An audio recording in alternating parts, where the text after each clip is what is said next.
Hello and welcome to this session on measuring angle with a sine bar and slip gauge. Let's begin with the session. Let us look at the objectives of this session.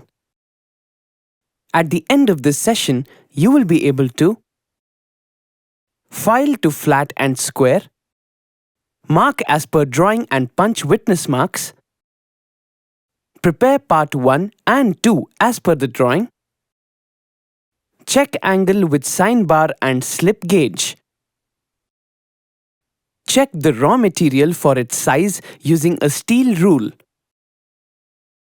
rough file all the 6 faces of the workpiece using a bastard file. Ensure the thickness of the workpiece using a vernier caliper.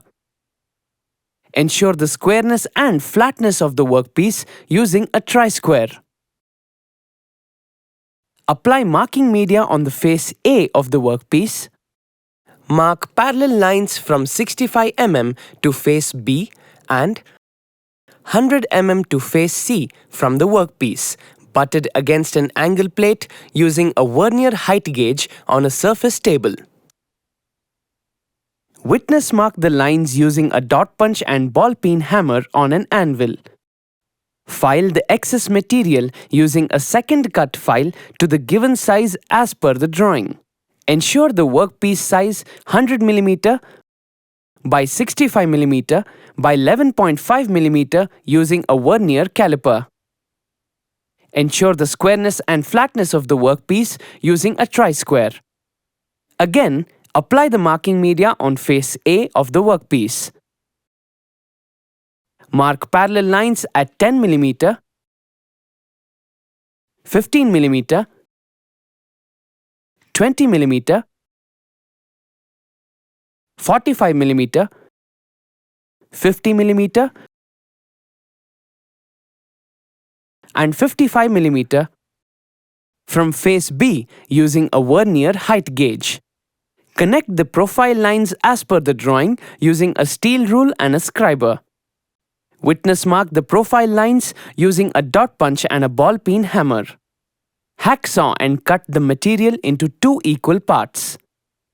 Rough file the part 1 using a bastard file and finish using a smooth file to the required shape and size. Check the dimensions with vernier caliper. Check the angle 19 degrees 17 minutes with vernier bevel protractor. Similarly, now rough file the part 2 using a bastard file and finish using a smooth file to the required shape and size. Check the dimensions with vernier caliper.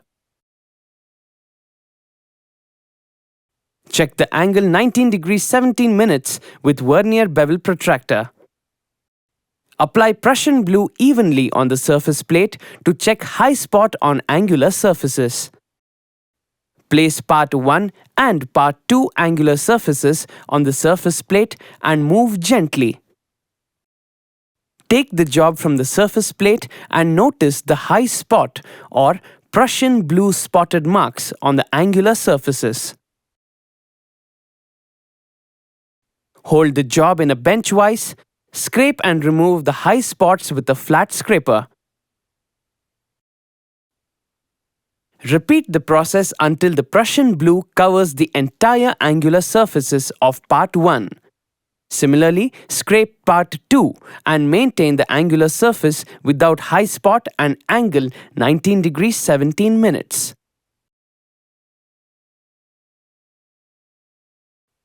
Let us now learn to accurately measure the taper angle of the finished parts using a sine bar and slip gauges.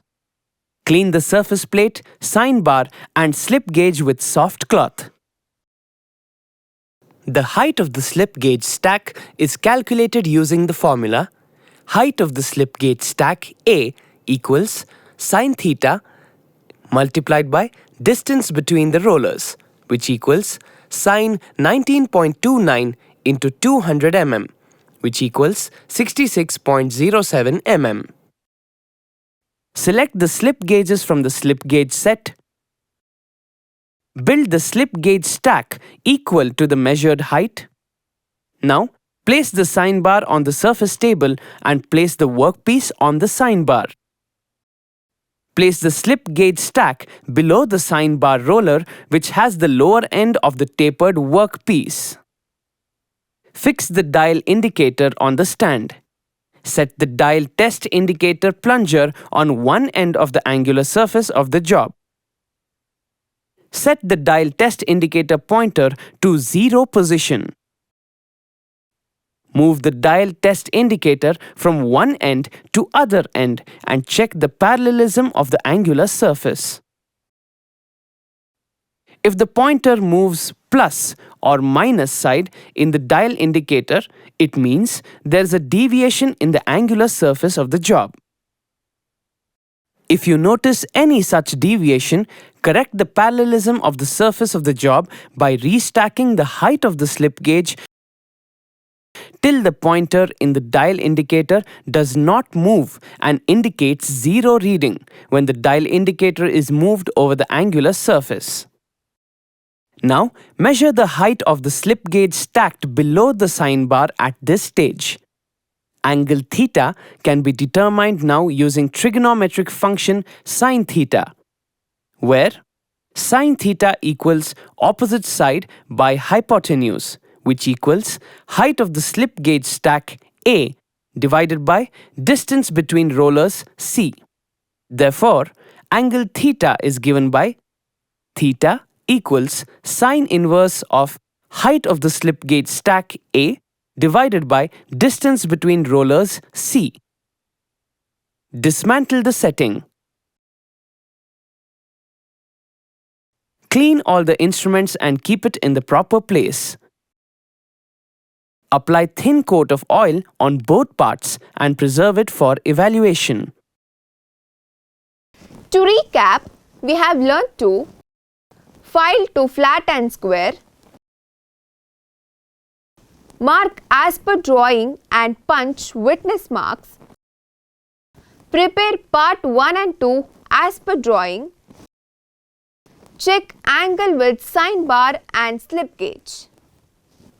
So that's all about measuring angle with a sine bar and slip gauge. Hope you have understood all the concepts and exercises. See you in the next session.